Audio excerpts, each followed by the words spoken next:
আলহামদুলিল্লাহি ওয়াহদাহ ওয়াসসালাতু ওয়াসসালামু আলা মান লা নাবিয়্যা বা'দা আম্মা বা'দ আউযু বিল্লাহি মিনাশ শাইতানির রাজীম বিসমিল্লাহির রহমানির রহিম আফালা ইয়াতাদাব্বারুনাল কুরআন ওয়ালাউ কানা মিন ইনদি গায়রিল্লাহি লাওয়াজাদু ফীহি ইখতিলাফান কাসীরা সূরা নিসা ওয়া ক্বালা an-নাবিয়্যুল আমিন সাল্লাল্লাহু আলাইহি ওয়াসাল্লাম ফাদলু কালামিল্লাহি আলা সাইরিল কালামি কাফাদলিল্লাহি আলা খালকিহি وقال النبي صلى الله عليه وسلم في حديث آخر إن الله يرفع بهذا الكتاب أقواما ويدع به آخرين رواه মুসলিম।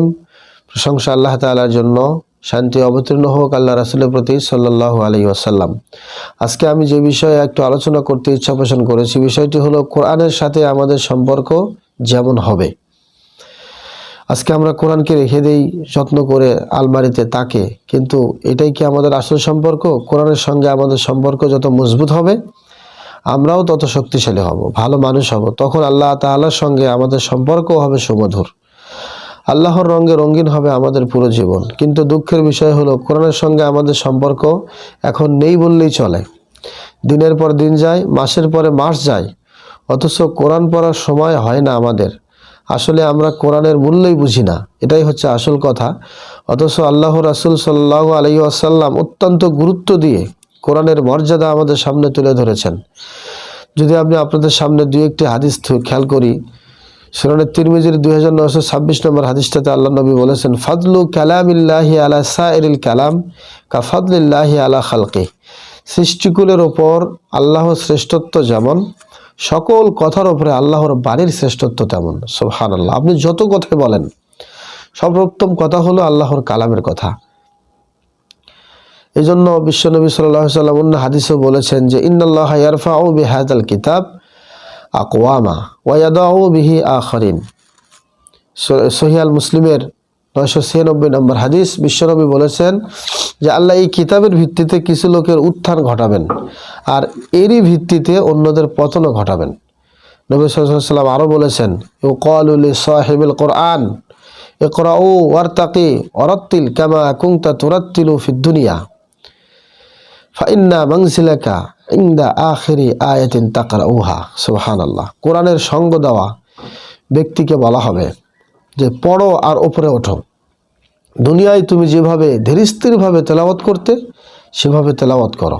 তুমি সর্বশেষ যে আয়াত পাঠ করবে সেখানেই হবে তোমার ঠিকানা। বিশ্বনবী অন্য হাদিসে বলেছেন যে আফজালুল ইবাদাতি তিলাওয়াতুল কোরআন। সর্বোত্তম ইবাদত, নফল ইবাদতের মধ্যে সর্বোত্তম ইবাদত হচ্ছে কোরআন তেলাওয়াত করা। তাই কোরআনকে বানাতে হবে আমাদের সবচেয়ে আপন। ফিকে হয়ে যাওয়া সম্পর্ককে করতে হবে সতেজ। কোরআনের সঙ্গে আমাদের নরবরের সম্পর্কটাকে কিভাবে আরও মজবুত করা যায় সে ব্যাপারে এখানে আমরা কয়েকটি পরামর্শ আপনাদের সামনে পেশ করব। এগুলো মেনে চললে কোরআন অবশ্যই আমাদের হৃদয়ে জায়গা করে নেবে ইনশাআল্লাহ, এবং কোরআনের সাথে আমাদের সম্পর্কই হবে ইনশাআল্লাহ। এক, কোরআনের সাথে আমাদের সম্পর্ক যেমন হবে সেটা হলো, প্রথম হলো কোরআনকে জানা ও তাদাব্বুর করা। প্রথমত কোরআনের সাথে সম্পর্ক গড়ে তোলার জন্য কোরআনকে জানতে হবে, কোরআন বোঝার প্রতি মনোযোগী হতে হবে। কোরআন নিয়ে চিন্তা ভাবনা করার ব্যাপারে আল্লাহ তাআলা বলেছেন, কিতাবুন আনজালনাহু ইলাইকা মুবারাকুন লিয়াদাব্বারু আয়াতিহি ওয়া লিয়াতাযাক্কারু উলুল আলবাব। এটি বরকতময় কিতাব যা আমি তোমার কাছে নাজিল করেছি, যাতে এর বার্তাগুলো নিয়ে মানুষ গভীরভাবে চিন্তা ভাবনা করে এবং বিবেকবান লোকেরা কিন্তু সেগুলো স্মরণ রাখে। সূরা সোয়াদ 38 নম্বর সূরা 29 নম্বর আয়াত। আল্লাহ তাআলা অন্য আয়াতে আরো বলেছেন, আফালা ইয়াতাদাব্বারুল কুরআন আফালা ইয়াতাদাব্বারুনাল কুরআন ওয়ালাউ কানা মিন ইনদি গায়রিল্লাহ লাওয়াজাদু ফীহি ইখতিলাফান কাসীরা। তারা কি কোরআনের ব্যাপারে গভীরভাবে চিন্তা ভাবনা করে না? এটি যদি আল্লাহ ছাড়া অন্য কারো কাছ থেকে আসতো তাহলে তারা এর মধ্যে পরস্পর বিরোধী অনেক বিষয় দেখতে পেত। এটি এসেছে সূরা নিসার 82 নম্বর আয়াত। সুতরাং কোরআনের আয়াতগুলো নিয়ে আমাদেরকে তাদাব্বুর ও গভীর চিন্তা ভাবনা করতে হবে। কোরআন বোঝার জন্য তাফসীর অধ্যয়ন করতে হবে, যেটা পূর্বের এপিসোডে আমরা আলোচনা করেছি। প্রত্যেক আয়াতের পেছনে যে মহান শিক্ষা, নির্দেশনা, হিকমত লুকিয়ে আছে সেগুলো জানার চেষ্টা করতে হবে। তাহলেই কোরআনের সাথে আমাদের যেই ঘৃণ্য সম্পর্ক, কোরআনের সাথে আমাদের ঘৃণে ধরা যে সম্পর্ক, এটা মজবুত হবে ইনশাআল্লাহ। এটা ছিল আমাদের কোরআনের সাথে সম্পর্কর 1 নম্বর মূলধারা, কোরআনকে জানা ও তাদাব্বুর করা। এরপরে 2 নম্বরে যে সম্পর্ক কোরআনের সাথে আমাদের হবে সেটা হচ্ছে তেলাওয়াত করা এবং তা মুখস্থ করা। কোরআন তেলাওয়াত করা একটি ইবাদত, তার প্রতিটি হরফের জন্য আল্লাহ তাআলা আমাদেরকে নেকি দেন। আব্দুল্লাহ ইবনে মাসউদ থেকে হাদিসটি বর্ণিত, সুনানে তিরমিজি 2910 নম্বর হাদিস। বিশ্বনবী বলেছেন, মান ক্বারা হারফাম মিন কিতাবিল্লাহ ফালাহু বিহি হাসানা ওয়াল হাসানাতু বিআশরি আমসালিহা। যে ব্যক্তি কোরআনের একটি অক্ষর পাঠ করবে তার জন্য একটি সওয়াব রয়েছে, আর প্রতিটি সওয়াব তার জন্য 10 গুণ বৃদ্ধি করা হয়। সুবহানাল্লাহ। তেলাওয়াতের পাশাপাশি কোরআনের নির্দিষ্ট অংশ মুখস্থ করাও গুরুত্বপূর্ণ একটি বিষয়। এটি আমাদের নামাজের জন্য এবং জীবনের বিভিন্ন ক্ষেত্রে কোরআনের আলোকে পথ চলার জন্য সহায়ক হয়। এটা ছিল 2 নম্বর সম্পর্ক। কোরআনের সাথে আমাদের সম্পর্ক যেটা হবে 3 নম্বর, সেটা হলো তেলাওয়াতের সময় আদব মেনে চলা। কোরআন তেলাওয়াতের সময় বিশেষ কিছু আদব বা শিষ্টাচার আছে যা পালন করলে তেলাওয়াত অধিকতর ফজিলতপূর্ণ ও হৃদয়গ্রাহী হয়। কোরআন তেলাওয়াতের কিছু আদব যদি আমরা উল্লেখ করি, তা হলো পবিত্র থাকা, অর্থাৎ তেলাওয়াত করার আগে ওযু করা, শরীর, পোশাক ও তেলাওয়াতের স্থান পরিষ্কার রাখা, নাপাক অবস্থায় তেলাওয়াত থেকে, কোরআন স্পর্শ থেকে দূরে থাকা। এমনিতে নাপাক থাকলে মুখস্থ পাঠ করা যায়, কিন্তু দূরে থাকাই ভালো। দ্বিতীয় যে আদব সেটা হলো কোরআন তেলাওয়াতের, সেটা হলো কিবলামুখী হওয়া। কোরআন তেলাওয়াতের সময় কিবলামুখী হওয়া এটা একেবারেই যে অপরিহার্য বিষয় তা নয়, তবে হওয়া ভালো।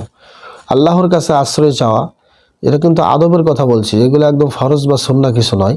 তেলাওয়াত শুরু করার আগে আউযুবিল্লাহি মিনাশ শাইতানির রাজিম পাঠ করা, যেটা সূরা নাহলে স্পষ্ট এসেছে, ওয়াইজা ক্বরাআতাল কুরআনা ফাস্তাঈয বিল্লাহি মিনাশ শাইতানির রাজিম। তৃতীয়ত গেল আল্লাহর কাছে আশ্রয় চাওয়া। চতুর্থত হচ্ছে বিসমিল্লাহ পাঠ করা, বিসমিল্লাহ বলা, প্রত্যেক সূরার আগে বিসমিল্লাহির রহমানির রহিম বলা। তবে সূরা তাওবা ব্যতিক্রম, সূরা তাওবার বিষয়টি অন্যরকম। এটি এই সূরার শুরুতে আল্লাহ তাআলা বিসমিল্লাহ বলেন নাই। আরেকটি আদবের কথা যদি আমরা বলি, সেটা হলো শুদ্ধভাবে তেলাওয়াত করা, তাজবিদ সহকারে শুদ্ধভাবে অর্থ বুঝে তেলাওয়াত করা। উচ্চারণে ভুল হলে অর্থ বিকৃত হবে, তাই সতর্ক থাকা জরুরি। আরেকটি কোরআন তেলাওয়াতের আদব হলো ধীরে ধীরে পাঠ করা, কোরআন ধীরে ধীরে সুন্দর করে এবং মনোযোগ সহকারে তেলাওয়াত করা। সূরা মুজাম্মিলের 4 নম্বর আয়াতে এটা আল্লাহ আদেশ করেছেন। এরপরে বিনয়ী এবং ভীতি সহকারে পাঠ করা। জাহান্নামের আয়াত পাঠ করলে আল্লাহর কাছে আশ্রয় চাওয়া, এবং জান্নাতের আয়াত পাঠ করলে জান্নাত কামনা করা, এবং কোরআন দেখে দেখে পড়া। মুখস্থ জানলেও কোরআনের মুসাহাফ দেখে তেলাওয়াত করা বরকতময়, এতে মনোযোগ বৃদ্ধি পায় এবং দৃষ্টিশক্তি আরও প্রখর হয়। অন্য কাজে ব্যস্ত না থাকা, এটাও একটি আদব। তেলাওয়াতের সময় একাগ্র চিত্রে তেলাওয়াত করা, অপ্রয়োজনীয় কথা বলা বা তেলাওয়াতের মধ্যে অমনোযোগের বিঘ্ন ঘটানো, এমন কোনো কাজ থেকে বিরত থাকা। এরপর আরেকটি আদব যদি আমরা বলি, কোরআন তেলাওয়াতের সময় স্থির থাকা, দাঁড়িয়ে, হাঁটতে হাঁটতে বা ব্যস্ত অবস্থায় তেলাওয়াত না করা, বরং স্থির হয়ে বসে বসে এক জায়গায় মনোযোগ দিয়ে তেলাওয়াত করা। আরেকটি আদব হচ্ছে নিরিবিলি পরিবেশে তেলাওয়াত করা, এমন পরিবেশে তেলাওয়াত করা যেখানে মনোযোগ বিঘ্নিত হওয়ার আশঙ্কা কম থাকে, এমন একটা নিরিবিলি পরিবেশ তৈরি করতে হবে। এই জন্য আমরা দেখি বিভিন্ন হেফজখানা অনেক নিরিবিলি পরিবেশ এবং মনোরম পরিবেশ তারা বেছে নেয়। এইটাই তার কারণ। তেলাওয়াতের পর দোয়া করা, তেলাওয়াত শেষে আল্লাহর প্রশংসা করা এবং আল্লাহর কাছে ক্ষমা ও কল্যাণ প্রার্থনা করা। এছাড়াও কোরআনের প্রতি সম্মান দেখিয়ে পৃষ্ঠাগুলো পরিষ্কার রাখা এবং পড়া শেষ হলে সঠিকভাবে কোরআনকে সুন্দর জায়গায় রাখা অত্যন্ত গুরুত্বপূর্ণ একটি বিষয়। এগুলো হচ্ছে কোরআন তেলাওয়াতের আদব। তো কোরআনের সাথে আমাদের 4 নম্বর সম্পর্ক যেটা, সেটা হচ্ছে কোরআনের উপর আমল করা। কোরআনের সাথে সম্পর্কের চেয়ে গুরুত্বপূর্ণ দিক হলো ওর উপর আমল করা, কারণ কোরআনকে জীবনের প্রতিটি ক্ষেত্রে বাস্তবায়ন করতে হবে। আল্লাহ তাআলা বলেছেন সূরা তোহার 123 নম্বর আয়াতে যে ফাইম্মা ইয়াতিয়ান্নাকুম মিন্নি হুদান ফামানিত্তাবা হুদায়া ফালা ইয়াদিল্লু ওয়ালা ইয়াশকা ওয়া মান আ'রাদা আন যিকরি ফাইন্না লাহু মাঈশাতান যানকা ওয়া নাহশুরুহু ইয়াওমাল কিয়ামাতি আমা। অর্থাৎ আল্লাহ বলেছেন যে আমার দিক নির্দেশনা অনুসরণ করবে সে সঠিক পথ থেকে বিচ্যুত হবে না, দুরবস্থায়ও পড়বে না।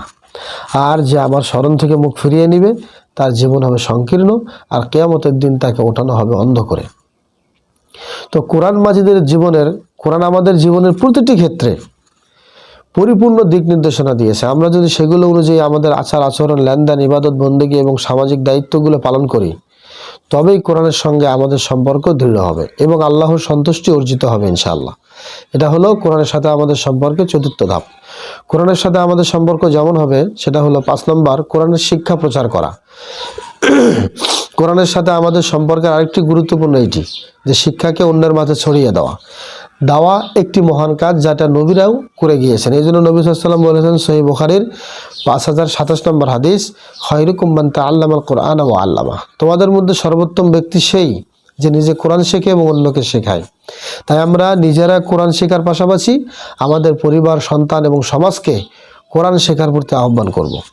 কোরআনের সাথে আমাদের সম্পর্ক 6 নম্বর হলো কোরআনের দ্বারা আত্মশুদ্ধি অর্জন করা। আত্মপরিশুদ্ধতা করার জন্য অর্থাৎ আত্মা পরিশুদ্ধ করার অন্যতম মাধ্যম হচ্ছে কোরআন। আমরা যদি কোরআনের আলোকে চলি তাহলে আমাদের হৃদয় এবং মন কুলুষমুক্ত হবে। আল্লাহ তাআলা বলেছেন ইন্না হাযাল কোরআন ইয়াহদি লিল্লাতি হিয়া আকওয়াম। এটা এসেছে সূরা ইসরার 9 নম্বর আয়াতে। নিঃসন্দেহে এই কোরআন এমন একটা পথ দেখায় যা সব কিছুর জন্য সবচেয়ে ভারসাম্যপূর্ণ। আল্লাহ রাসূল সাল্লাল্লাহু আলাইহি ওয়াসাল্লাম বলেছেন মাস্তামা কওমুন ফি বাইতিন মিন বুয়ুতিল্লাহ ইয়াতলুনা কিতাবাল্লাহি ওয়া ইয়াতাদারাসুনা বাইনাহুম ইল্লা নাযালাত আলাইহিমুস সাকিনা ওয়া গাশিয়াতুহুমুর রাহমা ওয়া হাফফাতুহুমুল মালায়েকা ওয়া যাকারাহুমুল্লাহু ফি মান ইনদা। সহিহ মুসলিমের 2699 নম্বর হাদিস।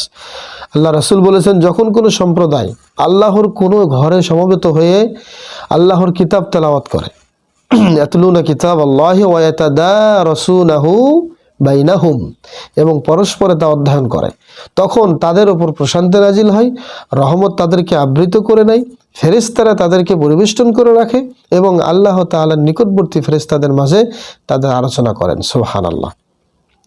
ওপরের এই পরামর্শগুলো মেনে চললে কোরআনের সাথে আমাদের সম্পর্ক হবে জীবন্ত। যে 5-6টি পরামর্শ আমরা দিলাম এবং এর সাথে সাথে গভীর ও অর্থবহ হবে। কোরআন আমাদের ব্যক্তিগত, সামাজিক ও আধ্যাত্মিক জীবনের পূর্ণাঙ্গ গাইডলাইন। সুতরাং আমরা যদি কোরআনের সাথে সত্যিকারের অর্থে একটি দৃঢ় সম্পর্ক গড়ে তুলতে পারি তবেই আমাদের দুনিয়াও এবং আখিরাতে উভয়ই সফল হবে। আল্লাহ তাআলা আমাদের সবাইকে কোরআনের সাথে কোরআনের প্রকৃত হক আদায় করার তৌফিক দিন। আমিন। ওয়া মা আলাইনা ইল্লাল বালাগ। আসসালামু আলাইকুম ওয়া রাহমাতুল্লাহি ওয়া বারাকাতুহু।